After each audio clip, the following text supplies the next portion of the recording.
Bienvenue dans Souveraine.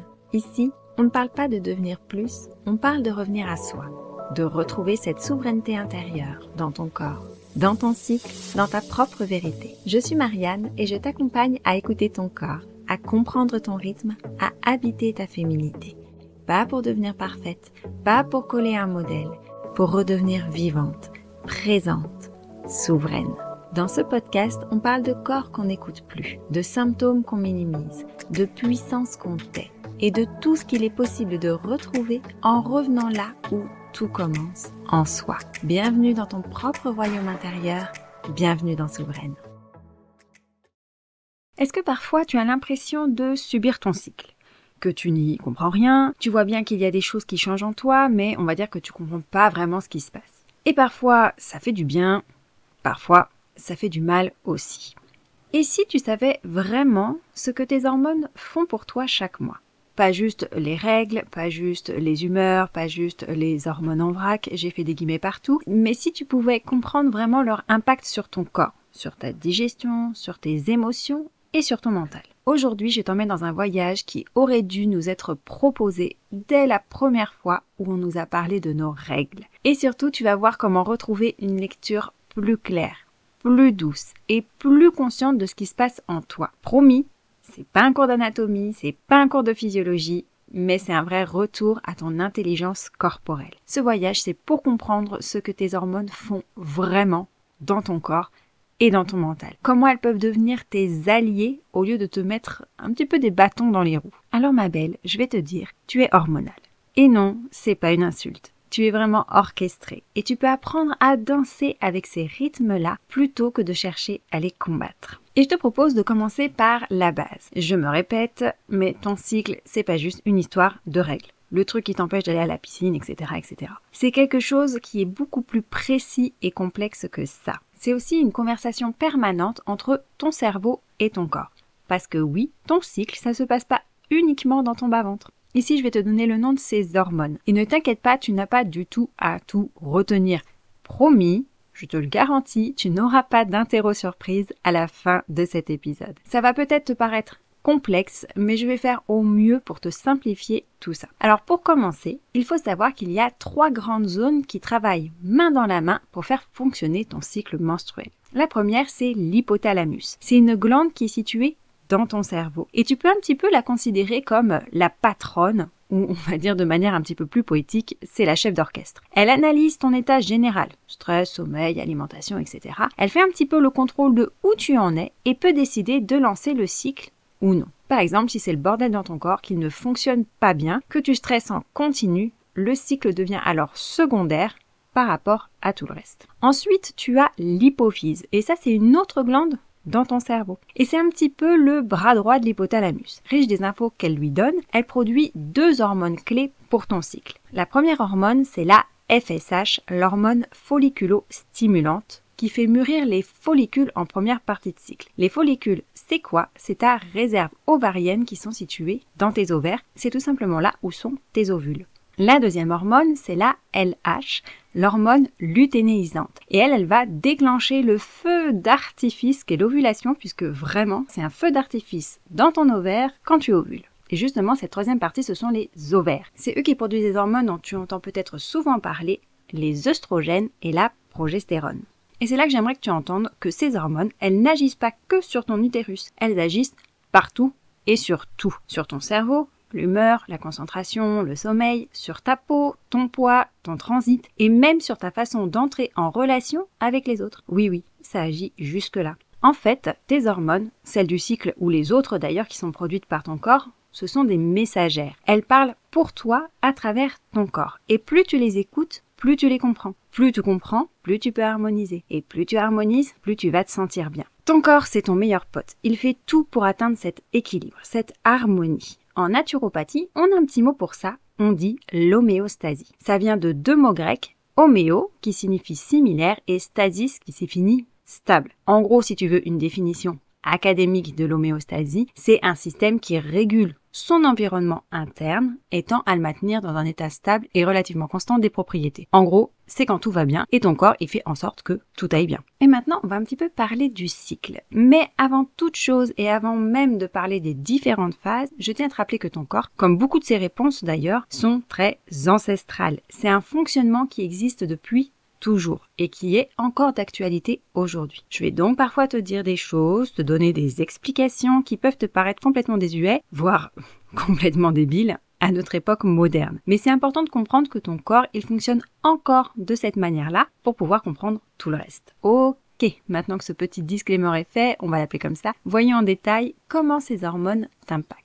Et une fois n'est pas coutume, on va commencer avec la phase folliculaire. Cette phase, elle commence en même temps que tes règles, mais elle va se marquer de plus en plus après l'arrêt des menstruations. Cette phase, on la lie au printemps. D'un point de vue de l'énergie, tu peux voir ça un petit peu comme la lumière qui revient, ton énergie qui remonte, comme la montée de sève dans les arbres. On peut dire que tu sors de ta grotte, en quelque sorte, doucement, mais sûrement. D'un point de vue purement physique et physiologique, ton hypothalamus, une des glandes du cerveau, va donner l'info à ton hypophyse, la deuxième glande du cerveau, de produire de la FSH, l'hormone folliculostimulante. Et sous l'effet de cette FSH, les follicules dans tes ovaires, qui je te le rappelle sont ta réserve ovarienne, là où sont stockés tes ovules, ils commencent à maturer pour que l'un d'entre eux, au bon moment, puisse libérer son ovocyte. Et c'est ça qu'on appelle l'ovulation. En parallèle, ces mêmes follicules qui sont en train de maturer, ils vont aussi commencer à produire des œstrogènes. Les œstrogènes, ils vont augmenter doucement et vont changer beaucoup, mais vraiment beaucoup de choses en toi. La première chose, c'est qu'ils vont soutenir l'hydratation de ta peau et ils vont même rendre ton visage légèrement plus symétrique. Alors attention, c'est quelque chose qui ne va pas se voir à l'œil nu, mais on se rend compte qu'il y a cette légère symétrie qui se met en place. Ils vont aussi stimuler ta bonne humeur, notamment parce qu'ils soutiennent la sérotonine, qui est un neurotransmetteur du bien-être. Tu vas aussi peut-être pouvoir te rendre compte que c'est plus facile pour toi de t'exprimer. Et les œstrogènes, ils peuvent même modifier ta voix qui sera légèrement plus aiguë. Enfin, ton appétit, il va être un petit peu plus léger. Donc voilà pour la partie corps. Au niveau de ton cerveau et de tes idées, qu'est-ce qui se passe? Eh bien, tu passes en mode objectif, en mode idée, en mode nouveau projet. C'est la phase des listes, des carnets à idées, de l'élan. Tu deviens un petit peu comme l'architecte de ton propre renouveau. C'est un moment où tu es pleine d'entrain. Tu as plein d'envie. Tu peux vouloir tester ce nouveau sport-là qui te faisait de l'œil ou cette nouvelle recette que tu n'osais pas encore faire. Tout ça parce que tu es soutenu par tes hormones. Enfin, niveau libido, eh bien, elle revient aussi doucement, sans tambour ni trompette, mais elle est bel et bien là. En gros, ton corps, il fait tout ce qu'il peut pour que tu sois prête à aller chercher le bon mâle pour perpétuer l'espèce. Par exemple, ton plus petit appétit, ancestralement, ça veut dire que tu passais moins de temps à la cueillette et plus de temps à aller chercher le bon mâle. Et on va revenir un peu plus sur ce sujet, cette question de bon mâle, dans la phase d'après.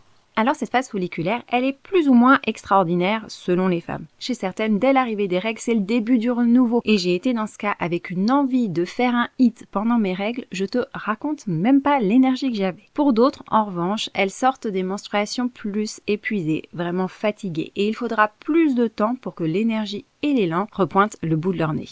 Petit mémo néanmoins, on fait attention à ne pas cramer toute son énergie trop vite. Le printemps, ça prend son temps, c'est pas un sprint. Donc pas besoin de construire ta vie en 48 heures, tu as le droit d'accélérer doucement. Comme le disait ce cher La Fontaine, hâte-toi avec lenteur.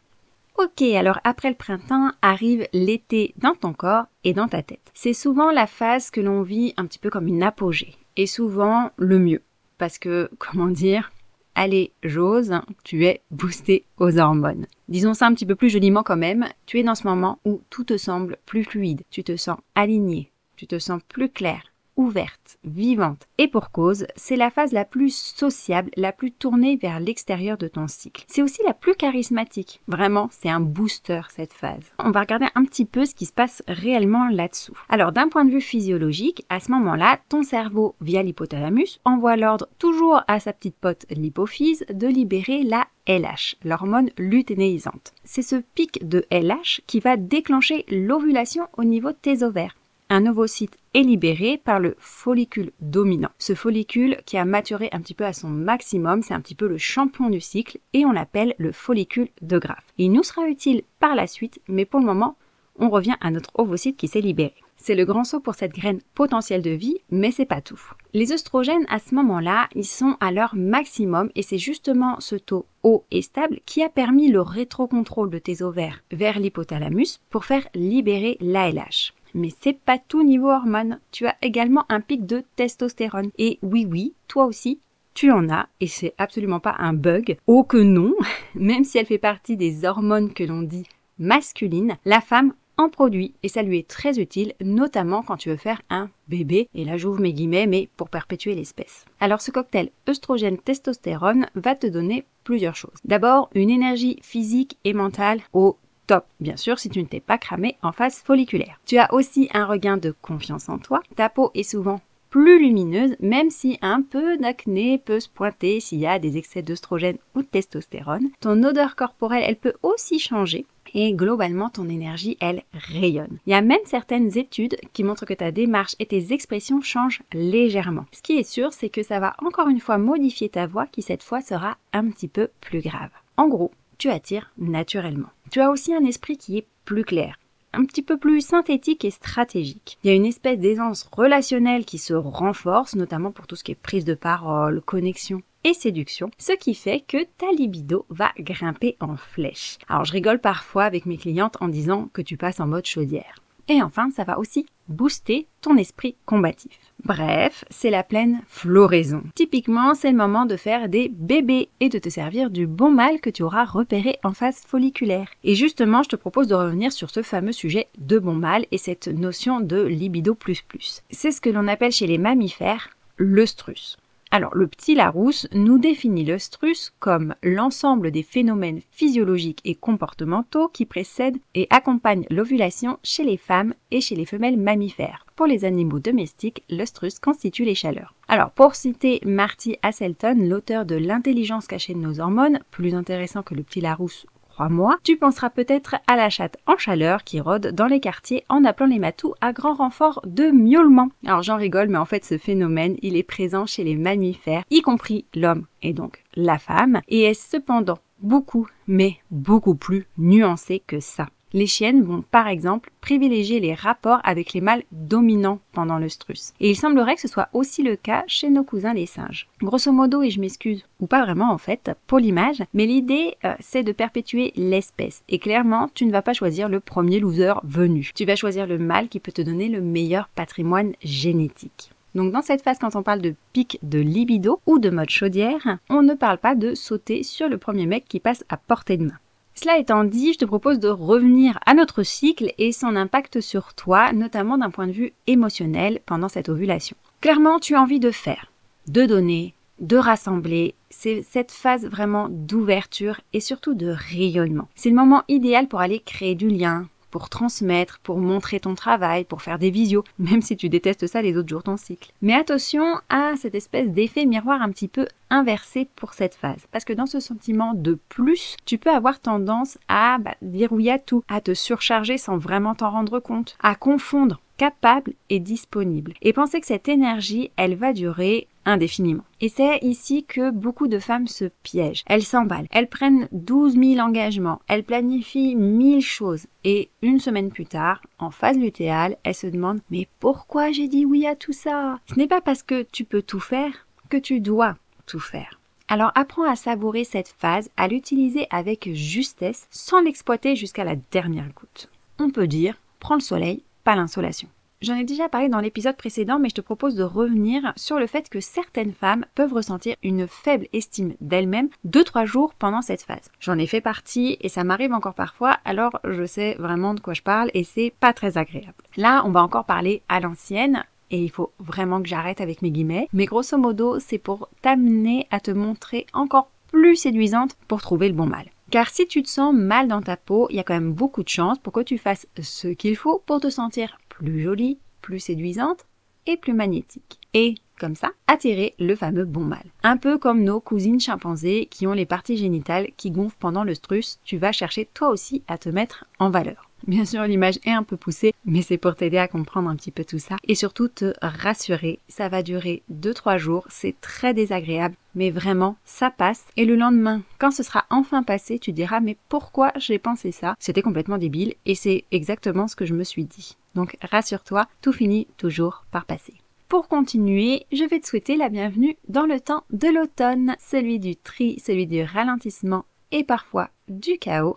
Je nomme la phase lutéale. C'est une phase qui est aussi magique qu'elle peut être redoutée, notamment pour celles qui souffrent du syndrome prémenstruel, le SPM. Cela dit, SPM ou pas, c'est là que tu ressens tout, plus fort, plus vite, plus intensément. Mais là non plus, c'est pas un bug dans la matrice. C'est une forme de lucidité hormonale que la société, elle n'a pas vraiment l'habitude de valoriser. Et on va voir comment toi, tu vas pouvoir apprendre à l'écouter. Alors déjà d'un point de vue physiologique, on est après l'ovulation et c'est la progestérone qui prend le relais. C'est une hormone qui est sécrétée par ce qu'on appelle le corps jaune, c'est un petit peu le petit sac qui est laissé par le follicule de Graaff qui a libéré son ovocyte. Et cette progestérone, c'est un petit peu la maman poule des hormones, notamment parce qu'elle calme, elle régule la température, tu es littéralement plus chaude. Elle détend aussi, en théorie, quand elle est équilibrée, sinon ça peut être un petit peu chaotique. Elle va aussi favoriser un sommeil profond et récupérateur. Elle stabilise, sauf quand elle chute trop vite. Et c'est là que les choses se corsent, et se corsent sévèrement même. Déjà parce que la progestérone, elle est produite de manière pulsatile, c'est-à-dire qu'elle monte, qu'elle descend un petit peu comme des montagnes russes. Si tout va bien, ce sont des petites vagues, un petit peu le manège pour les enfants. Mais s'il y a stress chronique, foie débordé, carence en magnésium, excès d'œstrogène, etc., alors la progestérone, elle monte, et elle s'effondre. C'est le grand 8, et toi, tu t'effondres avec. Résultat, ça peut te donner une irritabilité puissance 10 000. Et ok, c'est plutôt 1 milliard pour moi, mais ça c'est une autre histoire. Ça va aussi te donner des sautes d'humeur. Tu peux avoir des crises de larmes inexpliquées. Plus ou moins en apparence, on va dire ça comme ça, puisque maintenant tu sais pourquoi. Il peut aussi y avoir des fringales de sucre, des compulsions alimentaires, une hypersensibilité au bruit, à la lumière, aux gens, à ton mec, surtout à ton mec. Bien sûr, je rigole en disant surtout à ton mec, quoique. Là encore, il y aurait une explication ancestrale. Décidément, ça nous suit depuis un moment quand même. Tout simplement parce que si tu es avec le même mâle depuis longtemps et qu'il n'y a pas de bébé, je te rappelle que ton corps est fait pour avoir des bébés, que tu en veuilles ou non, et bah du coup, pour ton corps, ce mâle, il n'est pas fertile. Il joue pas son rôle, quoi. Alors, s'il te sort par les oreilles, tu vas peut-être le virer et pouvoir retrouver un autre mâle qui, lui, pourra te faire un bébé. Oui, je sais, ton corps, il a clairement pas encore compris qu'aujourd'hui, on choisissait de faire des bébés. Quand je te dis tout ça et que je te liste tous les symptômes, tu penses peut-être que c'est toi qui es trop. Mais non, vraiment pas. C'est juste ton corps qui crie parce qu'il peine à s'équilibrer. D'un point de vue émotionnel, je peux donc te dire que tu n'es pas folle. Tu es lucide. Ta sensibilité, elle est à vif. Et tout ce qui n'est plus aligné, ça remonte à la surface. Ce que tu as balayé sous le tapis lors des phases précédentes, ça ressort. Surtout si tu n'as pas fait le ménage avant ou même depuis longtemps. À ce moment-là, tu vois clair. Et parfois, c'est assez brutal. Et tu peux aussi ressentir d'autres choses comme une envie de trier, de ranger, de jeter des objets ou des gens, et parfois un peu des deux. Une difficulté à supporter les faux semblants ou un besoin irrépressible d'intimité, de solitude, un petit peu de mode cocooning, quoi. Enfin, tu peux aussi avoir l'envie de te retrouver entre filles, car ancestralement, oui, encore, les femmes, elles se retrouvaient entre elles, notamment s'il y avait grossesse, mais c'était aussi le cas quand il y avait des tentes rouges qui étaient des tentes qui étaient prévues pour les femmes lors des menstruations où elles pouvaient être un petit peu tranquilles pour pouvoir vivre cette phase. Et encore une fois, si tu n'écoutes pas cette phase, si tu n'écoutes pas ses besoins, ton corps, il s'en chargera. Oh que oui, et il est super doué pour faire ça. Les douleurs vont augmenter. Ton moral, lui, il va plonger, ta peau va changer, ta poitrine va gonfler et tu deviens une tempête. Et ça, c'est quelque chose qui est normal puisqu'encore une fois, tes hormones ne sont pas équilibrées et tu ne bénéficies pas de tous les bienfaits maman poule de la progestérone. Pour continuer et avant de parler de libido, j'aimerais faire un petit point sur la partie digestion et sur l'appétit. La progestérone, elle a un effet myo-relaxant, c'est-à-dire qu'elle va relâcher les muscles, notamment les muscles lisses. Les muscles lisses, c'est ceux que tu ne décides pas de contracter par ta volonté. Donc par exemple, ton utérus, tes intestins, ton cœur, etc. Et c'est bien pratique ce côté relaxant des muscles parce qu'en cas de grossesse, ça va apaiser les spasmes utérins qui sont des spasmes naturels afin de permettre à l'embryon de pouvoir nidifier et de commencer à se développer. Cependant, et c'est là que c'est un petit peu plus problématique, c'est que ça ne cible pas que l'utérus spécifiquement, mais tous les muscles lisses, y compris ceux de l'intestin comme je te le disais. Ce qui va faire que ton transit peut ralentir et tu peux même être un petit peu constipé et ça peut même créer un petit peu de ballonnement. Si en plus tu fais un petit peu de rétention d'eau, ça peut être assez costaud. Concernant l'appétit, ton endomètre il va devenir plus nutritif, toujours dans le cas où tu serais enceinte pour pouvoir commencer à nourrir un possible embryon. Et ça se fait que tu sois enceinte ou non. Tu vas donc avoir légèrement plus faim. Pour te donner une idée, ça va représenter un besoin énergétique supplémentaire de 80 kcal en début de phase et jusqu'à 280 kcal en fin de phase. Donc oui, mange plus. Bon, et la libido dans tout ça? C'est une grande question et une très bonne question d'ailleurs parce qu'elle peut soit disparaître totalement en mode ne me touche pas, complètement exploser, maintenant, là, tout de suite, tu vas passer à la casserole. Ou ça peut fluctuer. Je veux... Mais je sais pas, je suis fatiguée. Allez, mais si. Mais non. Rien n'est fixe et rien n'est anormal. Tout est complètement ok. Elle est juste différente de ce que tu pouvais ressentir en phase ovulatoire. Ici, encore une fois, il va s'agir de t'écouter, de partager consciemment avec ton ou ta partenaire pour que ta sexualité reste quelque chose d'agréable, de consenti et dans lequel tu te sentes bien.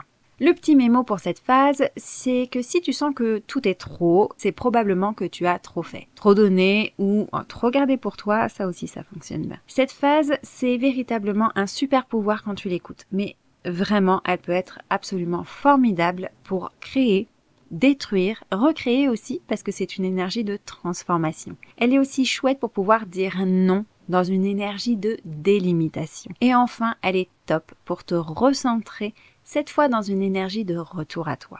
Mais on va dire que si tu veux traverser ton automne sans dégâts, il faut commencer par poser tes valises. Si tu veux une image, dis-toi que tu es un arbre. Il perd ses feuilles pour préparer l'hiver, pas parce que c'est la crise, parce qu'il est intelligent et même terriblement intelligent.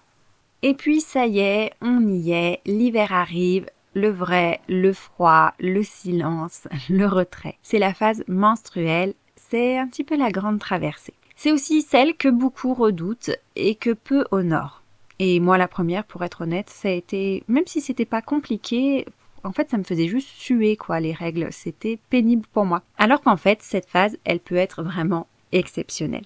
C'est ici, en fait, que absolument tout commence. Alors, d'un point de vue physiologique, le cycle, il redémarre avec l'évacuation de la muqueuse utérine, ce qu'on appelle l'endomètre. D'un point de vue hormonal, tout est au plus bas et c'est justement la diminution de tes hormones qui donne le message qu'il est temps d'évacuer l'endomètre. Ton corps, il va alors produire des substances inflammatoires qu'on appelle des prostaglandines. Il en existe de plusieurs types, mais leur but est de desquamer, comprendre, détacher un petit morceau, parce qu'il n'est plus utile. Et ces prostaglandines, elles sont hyper bien pensées par ton corps pour faire ça progressivement, sur plusieurs jours, pour pas que tu douilles sa mère pendant tes règles, même si c'est parfois le cas. Et ça peut venir de plusieurs raisons. Tu as peut-être un endomètre qui est très épais, dans quel cas tu pourras aussi avoir des règles qui sont abondantes, voire hémorragiques, et il peut aussi y avoir une inflammation globale de ton corps qui te fait ressentir ces contractions de manière très intense. Parce que oui, en fait, ce sont des petites contractions qui permettent l'évacuation de l'endomètre. Alors tu vas peut-être me demander, mais pourquoi est-ce qu'on est obligé d'en passer par là? Ou peut-être que tu te poses pas la question, mais que de toute façon, ça te saoule. Eh bien, j'ai envie de te dire que la réponse, elle est complexe. Mais il y a là, en tout cas, une vraie sagesse de ton corps. Et ça, c'est quelque chose qui me fascine, que je trouve vraiment spectaculaire. Si tu devais conserver cet endomètre qui est épaissi, toujours dans cette idée de procréer, on est toujours dans cette idée-là, eh bien, ça va représenter un vrai travail et donc une très grosse dépense énergétique pour ton corps. Donc, se débarrasser de cet endomètre chaque mois te fait gagner l'équivalent d'une journée et demie par mois, comparativement à s'il devait être conservé tout au long de ce même mois. Donc grosso modo, sur ton cycle, tu gagnes d'un point de vue énergie une journée et demie de dépenses. C'est énorme. En plus, la détox que fait ton utérus pendant tes règles, parce que oui, ton utérus, c'est un organe de détox. Eh bien, cette détox et ce gain énergétique pourraient expliquer pourquoi est-ce que tu vis plus longtemps que les hommes. Alors, ceci étant dit, même si c'est le grand ménage, comme je te le disais, c'est la période hormonale la plus calme de ton cycle. Et tout ton corps en profite pour faire ce dit ménage. Mais vraiment littéralement. Et je te le disais, ça te demande de l'énergie. Beaucoup d'énergie. Donc si tu te sens fatigué, ralenti, hypersensible ou à fleur de peau, ce n'est pas que tu manques de volonté. C'est que ton corps travaille et il travaille en profondeur. Tu saignes, tu élimines, tu nettoies. C'est une régénération, ce n'est pas un problème. Et d'un point de vue émotionnel, c'est le moment où tu n'as plus de filtre. Tu ne joues plus de rôle. Tu veux juste qu'on te foute la paix.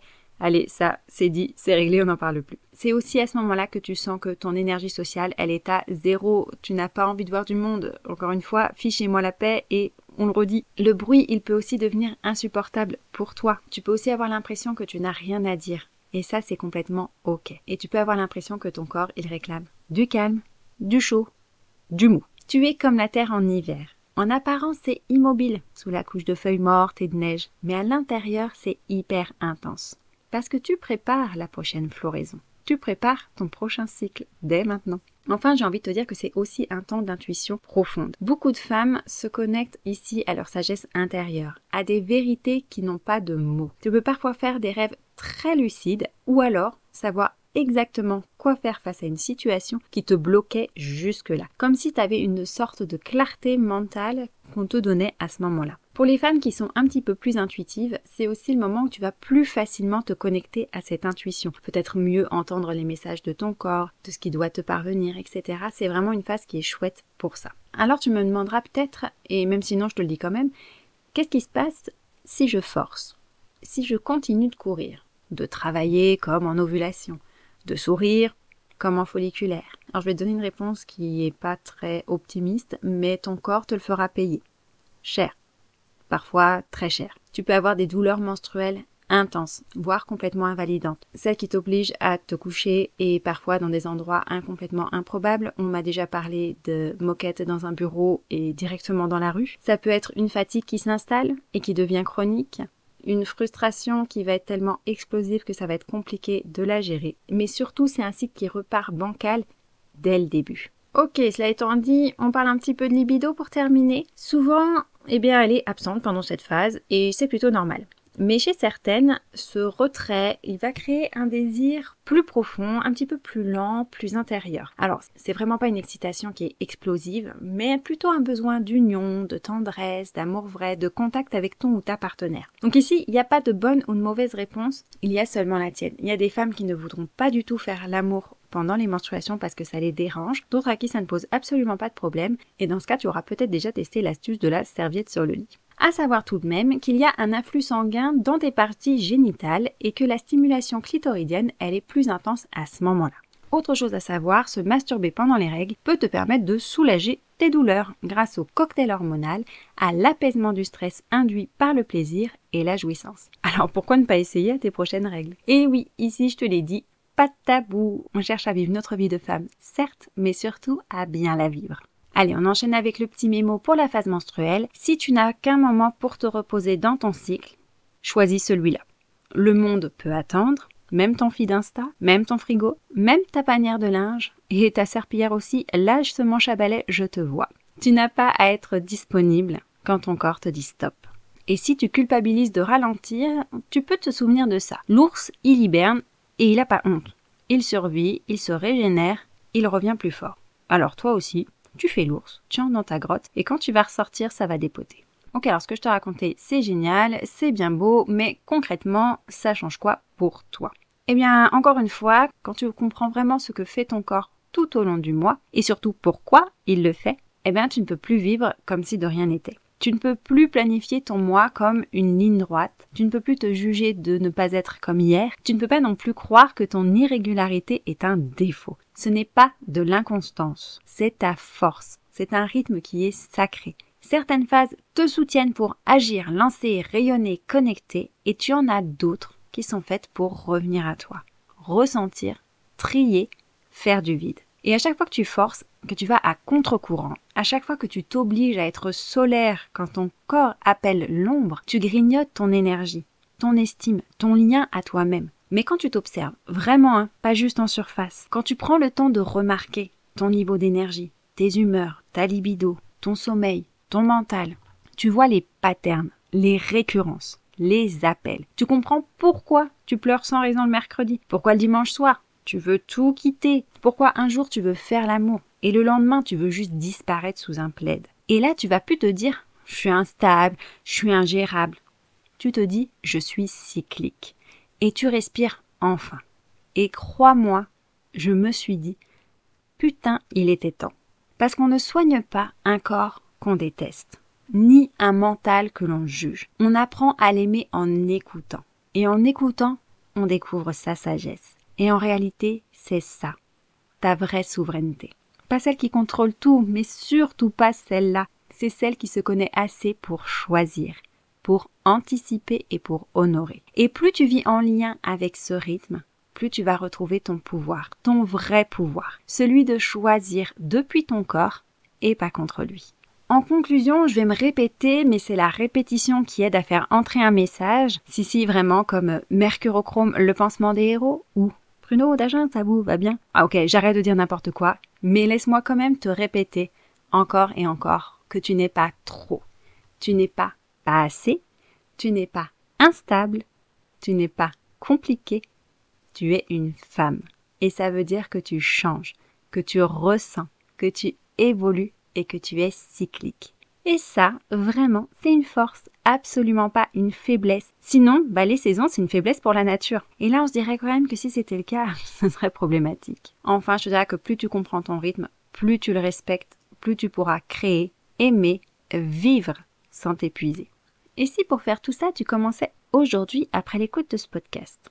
Je vais te proposer un petit exercice tout doux que tu peux faire chaque soir pendant au moins un cycle. Tu vas noter dans ton téléphone, dans ton carnet préféré, dans ton agenda, dans ce que tu veux, la phase dans laquelle tu penses être.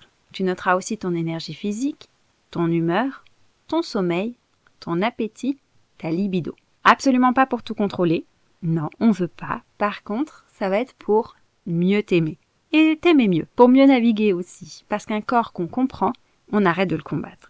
Et à la place, tu vas plutôt t'allier à lui. Comme je te le disais, tu vas pouvoir au fur et à mesure commencer à discerner des récurrences, des choses qui reviennent donc régulièrement, et tu sauras sur quelle fois tu vas pouvoir commencer à venir travailler. Merci de m'avoir écouté jusqu'ici. Si cet épisode t'a parlé, vraiment parlé, envoie-le à une amie, celle qui pense encore qu'elle doit gérer son cycle au lieu de l'écouter. Abonne-toi à Souveraine, ça m'aide beaucoup et toi comme ça tu ne louperas aucun épisode. Laisse un petit avis si ça t'a plu, même 2 mots, ça suffit. Et si tu veux aller plus loin, Cycle en harmonie, c'est mon programme pour faire la paix avec ton corps, comprendre ton cycle, retrouver ton énergie, renouer avec ta féminité, le tout sans injonction ni culpabilité. Tout ce qu'on aurait dû t'expliquer depuis toujours, mais en mieux. Je te retrouve bientôt pour un nouvel épisode et en attendant, tu peux me retrouver sur mon compte Instagram Entre 2 cycles. En attendant, reste souveraine.